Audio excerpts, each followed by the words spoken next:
Selamat berjumpa kembali di dalam layanan audio Sahabat Seperjalanan. Hari ini adalah hari Minggu 10 Januari 2021. Tema renungan dan saat teduh kita dengan judul Berdoa berlutut dan bertindak. Berdoa berlutut dan bertindak. Firman Tuhan terambil dalam Lukas pasal yang ke-9 ayat yang ke-13. Demikian bunyi firman Tuhan. Tetapi ia berkata kepada mereka, kamu harus memberi mereka makan. Mereka menjawab, yaitu murid-murid Yesus, yang ada pada kami tidak lebih daripada 5 roti dan 2 ikan, kecuali kalau kami pergi membeli makanan untuk semua orang banyak ini. Dalam Yakobus 2 ayat 17, firman Tuhan berkata demikian. Demikian juga halnya dengan iman. Jika iman itu tidak disertai perbuatan, maka iman itu pada hakikatnya adalah mati. Mari kita berdoa. Bapa yang di dalam surga, hari ini kami mau belajar dan dicerahkan oleh kebenaran firman Allah, bahwa berdoa tidak hanya berbicara tentang berlutut dan menutup mata serta melipat tangan, namun berdoa juga adalah dalam bentuk tindakan.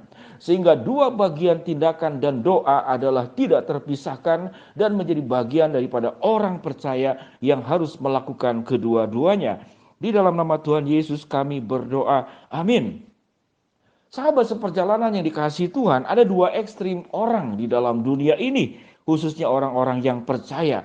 Yang pertama adalah orang yang sangat menekankan berdoa dan sangat meyakini doa itu bisa menyelesaikan segala masalah. Bahkan dengan hanya berpikir tentang doa, lalu kemudian menggeser tentang usaha. Bahkan kalau usaha itu dianggap tidak beriman. Kalau berdoa masih berusaha, berarti itu tidak mengandalkan Tuhan, namun mengandalkan kekuatan manusia. Firman Tuhan tidak demikian. Berdoa dan bertindak adalah satu paket yang harus kita lakukan.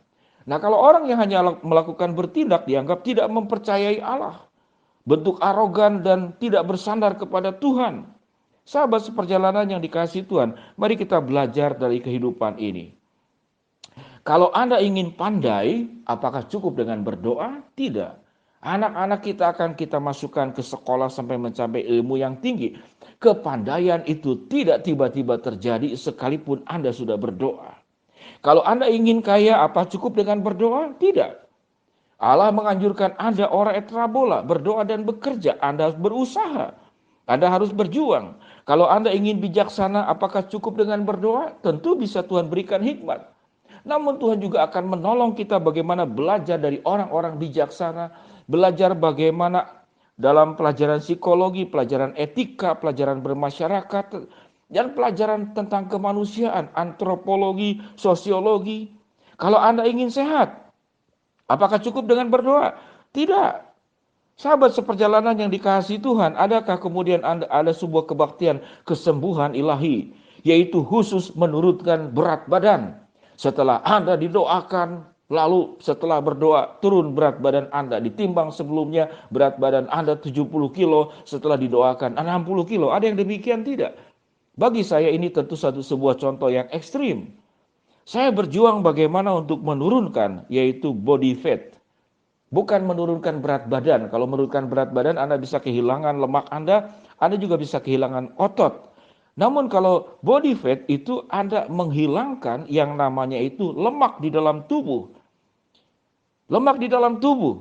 Saya rasa berjuang, saya sudah menurunkan satu ukuran celana di dalam diri saya. Itu perjuangan tidak gampang. Saya berdoa untuk minta sehat, namun tidak secara tiba-tiba. Kita harus berusaha, kita berjuang. Selama 3 bulan saya berjuang bagaimana menurunkan yang namanya body fat. Sekalipun berat badan saya itu sama, namun lemaknya yang hilang, ototnya yang bertambah karena saya olahraga. Saya melakukan gym dengan sendiri. Nah, kalau kita bicara tentang body fat, itu ada ukurannya. Ada ukuran yang paling sederhana. Anda silakan memakai aplikasi kalkulator body fat. Ketik saja di Google kalkulator body fat. Nanti Anda akan ditanya tinggi badan berapa, usia berapa, laki-laki atau perempuan. Lalu harus mengukur lingkar leher, harus mengukur lingkar pinggang, jangan tahan nafas, nanti kelihatan jadi lebih kurus. Harus mengukur kemudian lingkar paha yang paling lebarnya. Setelah itu kemudian dia akan mengeluarkan hasilnya. Dan hasil yang dikeluarkan oleh kalkulator body fat dari aplikasi yang ada di Google, itu saya body fat-nya adalah 19,26%. Nah, kita akan berbicara apakah itu sehat atau kegemukan. Saya body fat-nya 19,26%. Untuk atlet 6-13%. Untuk bugar 14-17%. Rata-rata, ini rata-rata, jadi artinya masih baik. Antara 18-25%. Sedangkan saya 19,26%. Rata-rata itu 19,25%. Kalau saya bisa menurunkan saja 1,26% lagi, maka saya masuk di dalam kategori badan bugar. Jadi itu jauh lebih sehat daripada rata-rata. Untuk bagaimana punya badan sehat tidak cukup berdoa. Berjuang 3 bulan untuk menurunkan hanya satu ukuran celana. Jadi artinya berdoa berlutut itu harus bersama diiringi dengan tindakan. Di dalam kasus kita tidak setelah bertindak kita sudah tidak sanggup lagi. Di sanalah kemudian terjadi apa yang dikatakan oleh firman Tuhan. Di dalam Injil Matius, mintalah kamu akan mendapat, carilah. Mintalah kamu akan mendapat, carilah. Maka kamu akan menemuinya, ketoklah maka pintu akan dibukakan bagimu. Jadi mujizat Allah itu tatkala setelah usaha kita sudah tidak sanggup lagi, Allah bisa melakukan mujizat. Atau kita bisa melakukannya di dalam kehendak Tuhan, Tuhan juga bisa melakukan mujizat. Sehingga berdoa itu bukan sebuah kemalasan. Seringkali tatkala kita menekankan doa dan doa dan doa, lalu kita tidak bertindak, kita tidak mengembangkan diri, Anda tidak melakukan tugas dan tanggung jawab Anda. Maka kita terjerumus dalam kemalasan karena sangat mudah tinggal berdoa, Anda tinggal berlutut, meminta apa saja, kemudian terkabulkan. Demikian juga kalau Anda tidak mempercayai Tuhan dan hanya bertindak, Tuhan tidak akan bertindak, Tuhan tidak akan menjawab. Kalau saya tidak berusaha, maka saya tidak perlu berdoa. Tidak demikian juga, itu bentuk Anda tidak beriman. Anda tidak mengakui tentang kedaulatan dan kuasa Tuhan yang bisa memberikan segala sesuatu kepada kita.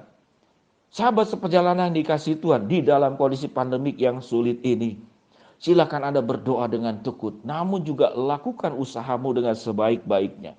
Karena itu adalah tanggung jawab kehidupan kita. Kita ingin berkat, silakan bekerja. Kita ingin pandai, silakan belajar. Kita ingin kaya, silakan Anda berjuang, berbisnis dengan baik.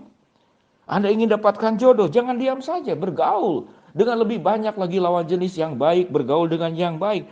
Tuhan akan bukakan segala sesuatunya. Sahabat seperjalanan yang dikasihi Tuhan, biarlah apa yang saya sampaikan pada hari ini tentang berdoa itu mencerahkan kita. Bahwa Allah itu meminta kita berdoa berlutut, namun juga Anda melakukan berdoa dalam bentuk bertindak. Sewaktu Anda bekerja, sewaktu Anda belajar, sewaktu Anda mengembangkan diri, Anda sedang mewujudkan doa yang sudah engkau lakukan sewaktu engkau berlutut dan kau kerjakan bagianmu. Sewaktu Allah mengerjakan bagiannya, Tuhan juga meminta kita mengerjakan bagian kita. Sahabat seperjalanan yang dikasihi Tuhan, Yakobus 2 ayat 17. Demikian juga halnya dengan iman. Jika iman itu tidak disertai perbuatan, maka iman itu pada hakikatnya adalah mati. Demikian juga murid-murid Yesus menyerahkan 5 roti dan 2 ikan. Itu bagian daripada murid-murid Yesus.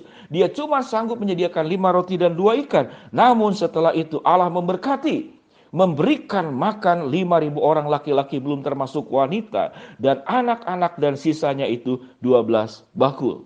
Berdoalah berlutut, kemudian kerjakan bagianmu dengan berdoa bertindak. Mari kita berdoa. Bapa yang di dalam surga, hamba-Mu berdoa buat sahabat seperjalanan yang sedang sakit di rumah sakit maupun di rumah.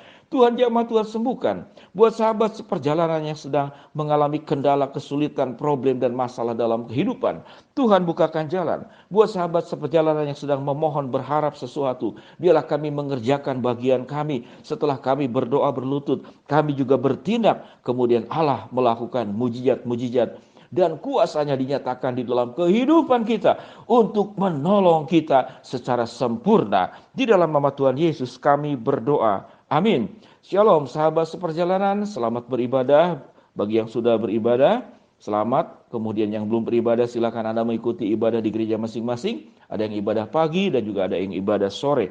Tuhan memberkati kita semua. Shalom.